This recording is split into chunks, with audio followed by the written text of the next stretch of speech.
Cuando el consulado de César llegó a su fin, el todopoderoso cónsul de Roma se dio cuenta de que seguía teniendo una enorme cantidad de deudas. Deudas que se habían originado de su tiempo en la carrera política, porque había gastado mucho más de lo que podía permitirse con el fin de ganar más popularidad de la que habría ganado con los recursos que tenía disponibles.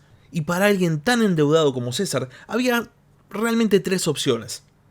La primera, pedir más plata.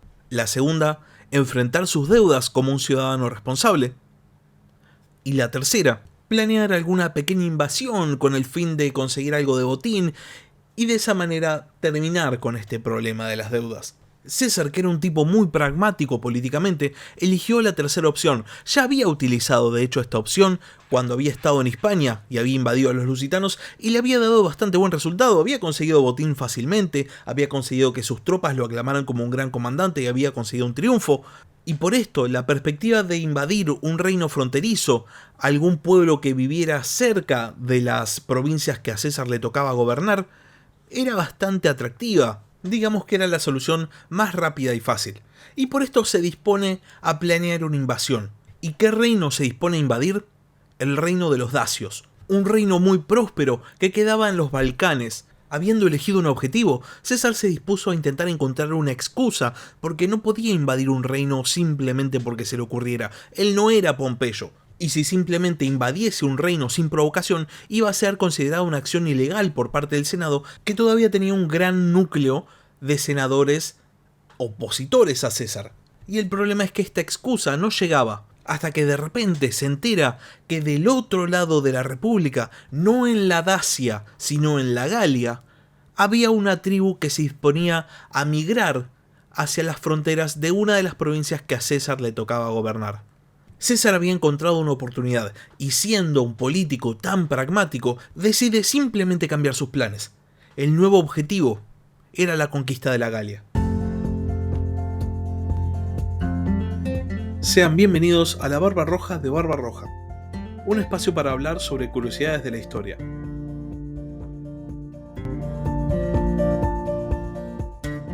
El triunvirato había resultado. César, Pompeyo y Craso dominaban efectivamente la república, controlaban las magistraturas más importantes y aparte tenían el control una gran parte del Senado. Básicamente estos tres hombres podían gobernar la república a su antojo. Sin embargo, pese a ser figuras políticas tan prominentes, esto no significaba que estuviesen exentos de obligaciones. En el caso de César, la obligación más importante que tenía para cumplir eran sus deudas. Deudas que acarreaba desde su temprana carrera política, desde que había sido un edil curul y había organizado juegos en la ciudad de Roma con el fin de ganarse el apoyo de la plebe. Cuando el mandato de César como cónsul finaliza en el 58 a.C., César se ve ante la obligación de cumplir con sus compromisos de pago. El tema es que no tenía manera de afrontar estos compromisos porque había gastado una enorme cantidad de dinero, mucho más del que jamás podría haber conseguido simplemente con una carrera política. Básicamente como cualquier político de nuestras democracias actuales. La diferencia entre César y los políticos de hoy en día es que, aparte de la corrupción o aparte de evadir sus obligaciones, César tenía otra posibilidad para solucionar este tema, que era básicamente emprender una campaña militar que le posibilitara conseguir botín mediante saqueo. Y esto es lo que decide hacer. Ni bien termina su mandato como cónsul, se traslada a las provincias que le correspondían por el pacto con los otros triunviros. Estamos hablando de la Galia Cisalpina, de la Galia Transalpina y la Iliria. Y desde estas provincias empieza a planear alguna invasión. El único objetivo, no era expandir el territorio romano, no. Era simplemente conseguir botín. Y para conseguir botín tenía que atacar algún reino pudiente, algún reino que tuviese riqueza y tuviese poder. Durante mucho tiempo los historiadores han debatido con respecto a cuál era el objetivo real de César antes de la campaña a la Galia, y muchos coinciden en que el plan era atacar el reino de los dacios. Los dacios eran un pueblo emparentado con los tracios y con los getas que habitaban en la península balcánica y habían logrado unificar un territorio que actualmente iría desde Eslovaquia en el oeste hasta el Mar Negro en el este, desde la región ucraniana de Galicia en el norte hasta el valle del Danubio en el sur. Esta era una región en las fronteras de la civilización, pero no lo suficientemente alejada como para carecer de estructura o carecer de estado. y por ende las posibilidades de conseguir botín mediante una invasión al reino de los dacios eran mucho mayores que la posibilidad de conseguir botín en una invasión a las tribus celtas o a las tribus germanas. Sin embargo, como hablábamos en la introducción, para que César pudiese invadir el reino dacio necesitaba una excusa. César no podía simplemente levantarse un día y decir, bueno, gente, vamos a invadir Dacia. Pero parecía que estaba bastante dispuesto a, ante la menor provocación, invadir. Y ustedes se preguntarán cómo se llega a esta conclusión siendo que han pasado más de 2000 años desde este hecho. Bueno, la cuestión es que César, ni bien viaja a sus provincias, decide acuartelar a las legiones que tenía a su mando en la ciudad de Aquilea o Aquilea, que era básicamente la puerta de salida desde Italia hacia los Balcanes específicamente. Ahora bien, la campaña contra el reino de los dacios nunca se realiza, porque mientras César estaba planificando alguna conquista, se entera de que hay una tribu celta, una tribu gala, la tribu de los helvecios, que planean migrar desde sus tierras en la Helvética hacia un territorio muy cercano a la Galia Transalpina. Cuando César se entera de esto, decide, sin dudar, cambiar drásticamente sus planes. El porqué de la decisión de los helvecios es una cuestión bastante particular. Había un noble helvecio de nombre Orgetorix que había convencido no solo a los miembros de su tribu, sino también a los miembros de otras dos tribus, que lo que tenían que hacer era abandonar sus tierras ancestrales y moverse hacia otro lugar. Parece que el motivo que Orgetorix había dado era la belicosidad de las tribus germanas del otro lado del Rin, pero aparte había un motivo oculto. Orgetorix pretendía ganar la suficiente influencia en su tribu como para ser elegido el nuevo líder. Esta información llega a oídos de los líderes helvecios, que lo convocan a Orgetorix para pedirle explicación, para hacer una especie de juicio, y Orgetorix no se presenta a este juicio, a esta audiencia, y después aparece muerto, presumiblemente se suicida. Después de este hecho, los helvecios tienen básicamente dos opciones. Uno, ignorar el consejo de Orgetorix, ya que la razón real para esta migración era que el mismo Orgetorix ganara influencia sobre la tribu, o la otra opción era continuar con la migración, porque ¿por qué no? Ya habían pasado 3 años preparándola, así que si ya estaban tan comprometidos con migrar, simplemente podían migrar. Y esto es lo que deciden hacer los helvecios, poniéndose en marcha, según el propio César, en De Bello Gallico, que es el libro de la Guerra de las Galias que el propio César escribe, el 28 de marzo del 58 a.C. Parece ser que los helvecios estaban tan comprometidos con la idea de migrar que deciden quemar sus viviendas para no tener ningún lugar al cual volver. Ahora bien, el tema de la migración no era un problema para Roma porque migraban desde fuera de la República hacia fuera de la República. Entonces César todavía no tenía su excusa para atacar a los helvecios. Ahora bien, para que esta tribu llegara al destino que había elegido para migrar, tenía que pasar por el territorio de los alóbroges, una tribu gala sometida o aliada de Roma. Cuando los helvecios finalmente pasan por el territorio de esta tribu gala, César consigue el casus belli que necesitaba. Vale destacar que mientras esto ocurría, César se encontraba en la localidad de Luca, en Italia, mediando entre Pompeyo y Craso, que seguían siendo, más allá de haber pactado, grandes rivales políticos. Cuando se entera de que por fin la excusa que estaba buscando para atacar se había dado, César viaja rápidamente hacia la Galia y se pone al mando de la situación. Los helvecios querían negociar con Roma. Más allá de haber hecho una incursión sobre una tribu aliada de la República, no querían hostilidades. Sin embargo, el que sí quería hostilidades era César, y se encarga de boicotear las negociaciones. Y una vez que estas negociaciones finalmente se caen, cruza a la Galia Cisalpina y se dispone a reclutar 2 legiones más, que se iban a sumar a las 4 que ya tenía. Mientras tanto, los helvecios no se quedaron a esperar, sino que siguieron su camino. Ya habían intentado negociar con Roma y las negociaciones no habían dado resultado. Cruzan por el territorio de otras tribus galas y ya que estaban, ¿por qué no?, las saquean. Estas tribus solicitan la ayuda de Roma y César, muy dispuesto, se dispone a atacar, dando inicio formalmente a la invasión a la Galia. El primer combate entre las fuerzas de los helvecios y las legiones comandadas por César se da en las cercanías del río Arar. Los helvecios estaban divididos en 4 clanes, y estos 4 clanes había 3 que ya habían cruzado este río, pero había uno que todavía se había quedado atrás. César aprovecha esta situación y ataca a este contingente de los helvecios, consiguiendo fácilmente su primera victoria contra los galos. Los helvecios intentan negociar nuevamente, pero otra vez César boicotea las negociaciones, por lo que simplemente fracasan. Una vez más, los helvecios, viendo que no podían negociar con César, prosiguen su camino y son seguidos por los romanos durante 15 días, después de los cuales los suministros de César empiezan a escasear y por este motivo decide pegar la vuelta e ir hacia Bibracte, la capital de los Eduos, una tribu gala aliada de Roma. Y de repente los helvecios se encuentran ante una posibilidad. Pueden proseguir y terminar su viaje, o pueden darse media vuelta ellos también y ahora pasar a ser los perseguidores en vez de los perseguidos, y deciden hacer justamente esto último. Cuando César llega a una colina cerca de Bibracte, finalmente decide presentar batalla. A las 6 legiones que comandaba se le sumaron, según Plutarco, 20.000 soldados auxiliares de las tribus aliadas de Roma, entre los cuales se contaban 4.000 jinetes de los Eduos. Por su parte, los helvecios tenían una fuerza enorme, que es ciertamente exagerada por las fuentes romanas, y por las fuentes romanas me refiero al propio Julio César, pero sin embargo podemos adivinar que el número debe haber sido muy elevado. César habla de 368.000 helvecios que emigraban, de los cuales 92.000 eran guerreros.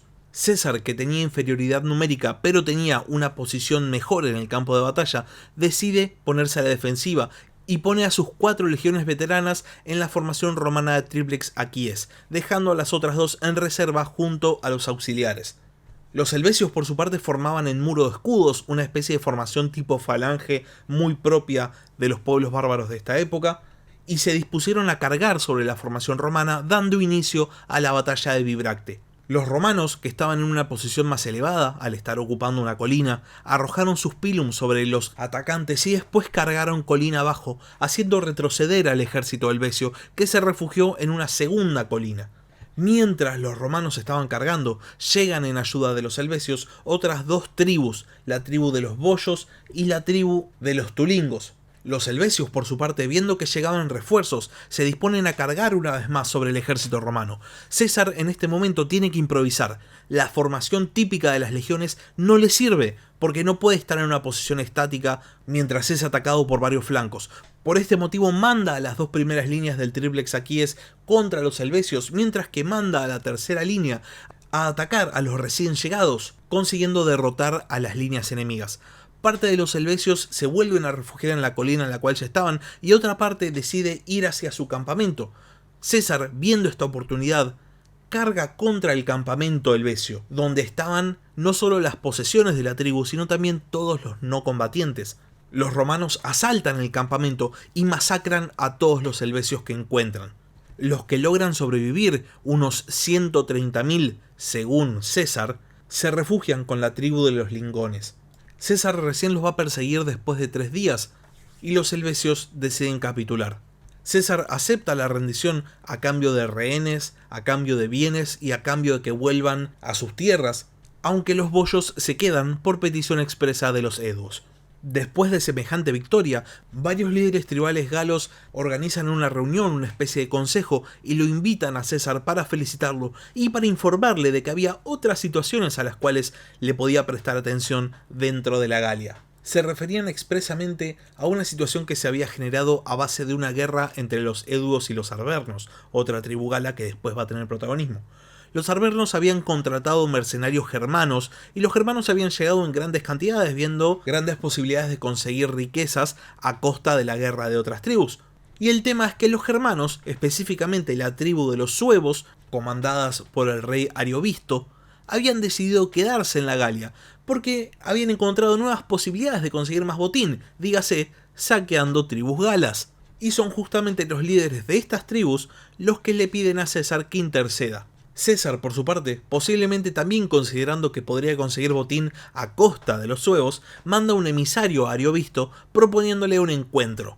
Ariovisto se niega, dice que no puede confiar en César, y entonces César le responde que si no se va a reunir con él, entonces directamente va a pasar a ser un enemigo personal del general romano por sus agravios contra las tribus aliadas de Roma. El rey de los suevos parece no darle mucha importancia a este tema y se dispone a proseguir con sus planes, que en este caso consistían en atacar la ciudad de Besontio, la capital de los sécuanos. César marcha hacia esta ciudad y evita que Ariovisto la tome, y en este punto ambos líderes pactan una reunión para negociar. Como prueba de buena fe, ambos líderes solo podían llevar a la reunión sus respectivas caballerías, mientras que la infantería de ambos ejércitos iba a quedar apostada en sus respectivos campamentos. La reunión entre Ariovisto y César es un completo fracaso. ¿Por qué? Porque la caballería de Ariovisto, en el medio de la reunión, decide atacar a la caballería romana. A los pocos días, sin embargo, Ariovisto pide a César que mande emisarios para seguir negociando. César accede, manda emisarios, y cuando llegan al campamento suevo, Ariovisto los captura. Y seguramente en ese momento César se dio cuenta de que una negociación iba a ser imposible. Viendo posiblemente que el conflicto iba a tener para largo, decide fortificar su posición construyendo 2 campamentos. Uno de estos campamentos es atacado por una parte de las fuerzas de Ariovisto en una especie de incursión que termina en derrota para los suevos. Después de este fallido ataque, César pregunta a los prisioneros germanos por qué Ariovisto no estaba atacando con todas sus fuerzas. Los prisioneros le responden que Ariovisto había recibido un presagio de que solo iba a obtener una victoria después de la luna llena. César entonces se da cuenta de que la moral de su enemigo dependía de sus creencias religiosas y decide aprovechar esta situación y tomar la iniciativa. César ataca directamente al campamento suevo en lo que se conoce como la batalla de Vosgos. Los romanos formaban en tríplex aquíes y por su parte los suevos formaban en muro de escudos. César comandaba personalmente el ala derecha de su ejército, que se iba a enfrentar al ala izquierda del ejército germano, que había sido percibida por César como más débil. El ala comandada por César gana, mientras que el ala izquierda de su ejército retrocede. Publio Licinio Craso, el hijo de Marco Licinio Craso, que era un legado de César, viendo que el ala izquierda romana retrocedía, ordena a la tercera línea de la formación que vaya a apoyar a esta parte del ejército que estaba retrocediendo. Y de esta manera los romanos pasan a ganar en los 2 sectores de la batalla. Los suevos, viendo esta situación, huyen hasta cruzar el río Rin. El historiador romano Apiano afirma que en esta batalla murieron 80.000 germanos, mientras que una buena cantidad también fueron transformados primero en prisioneros e inclusive algunos terminaron sirviendo en el ejército de César. Ariovisto desaparece de la historia y se presume que murió a los pocos días producto de heridas recibidas en esta batalla. En muy poco tiempo, César había logrado derrotar a 2 grandes ejércitos de tribus enemigas. Posiblemente ya había conseguido botín suficiente para saldar la gran mayoría de sus deudas. Sin embargo, ya que ya estaba en una campaña en la Galia, decide proseguir. En el año 57 a.C., es decir, un año después de iniciar la campaña, realiza una expedición contra los belgas, una tribu gala que habitaba lógicamente en la actual Bélgica. Los belgas habían atacado una tribu aliada de Roma y esta tribu había solicitado una vez más la ayuda de César. César ya había desarrollado una especie de modus operandi, básicamente tribu que es atacada y es aliada de Roma, pide ayuda a César, César ataca y consigue botín. Siguiendo esta secuencia, César comanda sus fuerzas y se dispone a castigar a los belgas en nombre de la República. Sin embargo, el proceder de César ya era bastante conocido en toda la Galia y los belgas se esperaban que los romanos los atacasen. Y previendo los movimientos de César, emboscan el ejército romano en el río Sambre. En esta batalla César estuvo a punto de ser derrotado, sin embargo consigue imponerse sobre todo gracias a la disciplina de su ejército. Esto estuvo a punto de ser una victoria para los belgas, pero terminaron siendo derrotados y terminaron rindiéndose. Mientras César realizaba este tipo de campañas, el resto de la Galia iba cayendo de a poco en sus manos por el accionar de sus subordinados. Tal había sido el caso, por ejemplo, de Publio Licinio Craso y los vénetos.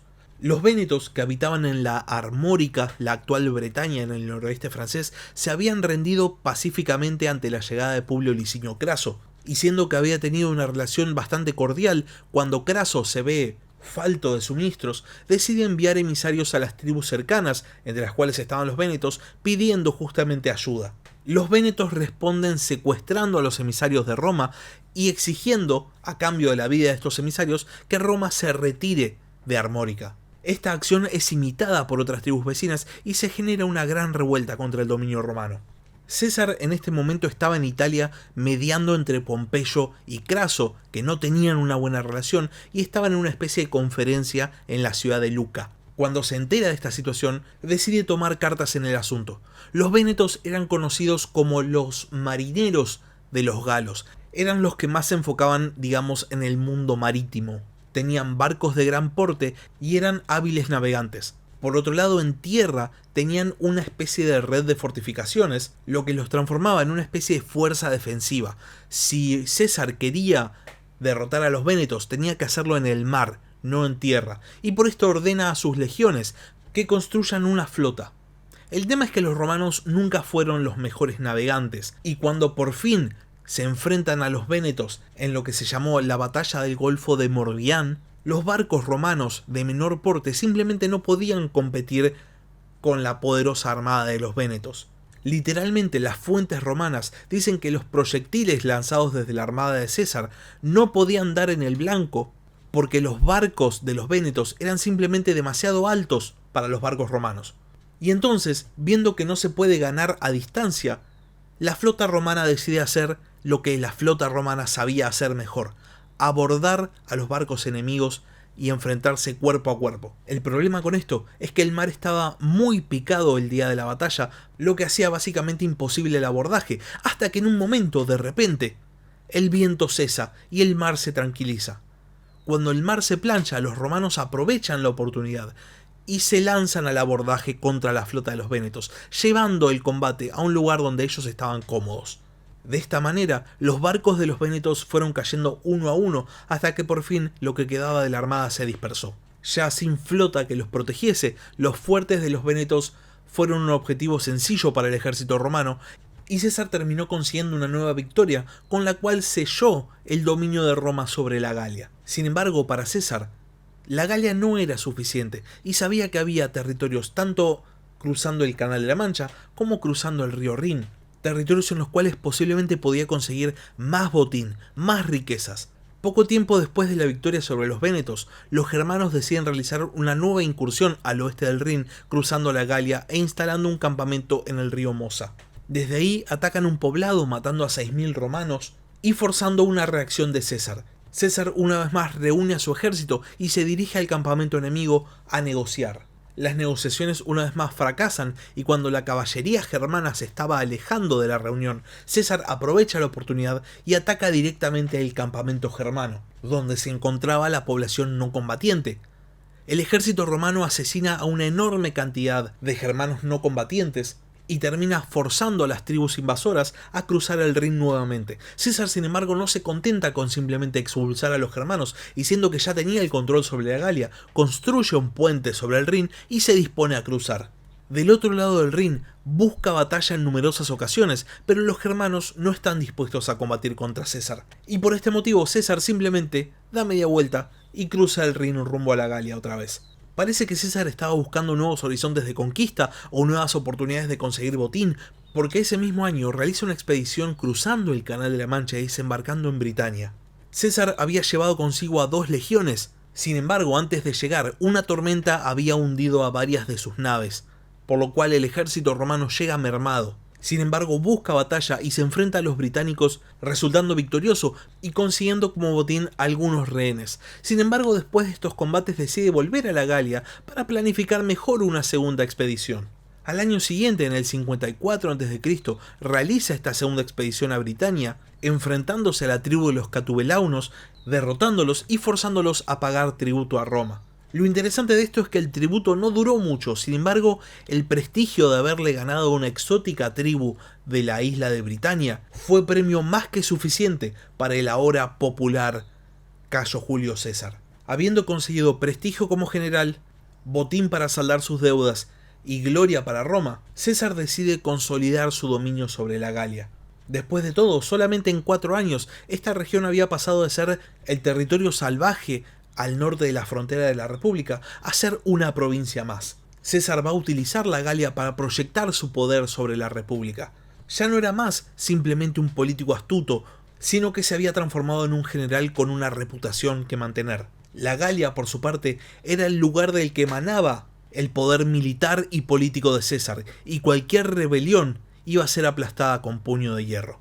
Y hasta acá llegamos con el capítulo de hoy, con esta primera parte de César en la Galia. Por ahora, más allá de algunos roces entre sus miembros, el primer triunvirato se mantiene firme en el poder de la República.